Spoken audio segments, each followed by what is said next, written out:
Argentina হেরে গেছে, Argentina জিতলে হয়তো নেতানিয়াহু খুশি হতো, ট্রাম্প খুশি হতো। ট্রাম্প খুশি হয় নাই, নেতানিয়াহু খুশি হয় নাই, ইসরায়েল খুশি হয় নাই। সেই জন্য আমি বলেছি যে যেহেতু ফিলিস্তিন খুশি হয়েছে, এটা মুসলমানদের বিজয়। আসসালামু আলাইকুম রহমতুল্লাহ।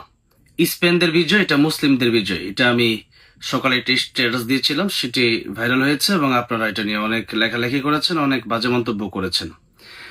এখন এটা নিয়ে একটু বিস্তারিত বলতে চাই, আশা করি 2-2.5 মিনিটের ভিতরে শেষ করে দেবো ইনশাল্লাহ।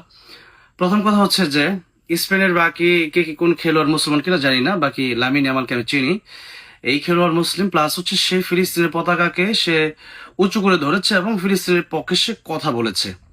প্লাস হচ্ছে স্পেনের প্রেসিডেন্ট, তিনিও কিন্তু গাজার মুসলমানদেরকে সাপোর্ট করেছেন। এবং আমি একটা বিষয় দেখেছি যেটা নিউজে, স্পেনের বিজয়ের আহ, অর্থের একটি অংশ গাজাকে দেওয়া হবে। যারা গাজার পক্ষে, যারা পতাকা ওড়ায়, যারা ফিলিস্তিনের পক্ষে থাকে, যারা ফিলিস্তিনকে সহযোগিতা করে, তাদের পক্ষে কেন থাকবো না? অনেকে বলছেন যেটা জুয়া, এখানে খেলার ভিতরে জুয়া আছে কিনা সেটাই আমি জানি না, এত কিছু আমার ধারণা নাই। বাকি কথা হচ্ছে, যেখানে ডোনাল্ড ট্রাম্প, যেখানে নেতানিয়াহু, ইসরায়েল, তাদের সাথে আর্জেন্টিনার গভীর সম্পর্ক।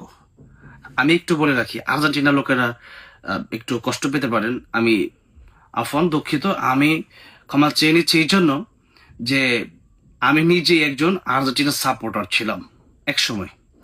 বাট আর্জেন্টিনা, ব্রাজিল, আমি কোনটারই সাপোর্টার নয়। কিন্তু কথা হচ্ছে যে স্পেন জেতার পরে, এই সংবাদ আসার পর এই স্ট্যাটাস কেন দিলাম এবং মুসলমানদের বিজয় কেন বললাম? কারণ হচ্ছে স্পেন গাজাকে সাপোর্ট করেছে, ফিলিস্তিনকে সাপোর্ট করেছে, অন্যদিকে আর্জেন্টিনা ইসরায়েলকে সাপোর্ট করেছে। এবং মিশরের সাথে যখন আর্জেন্টিনার খেলা হয়েছিল, তখন এই আর্জেন্টিনার ফ্যানরা কিন্তু ইসরায়েলের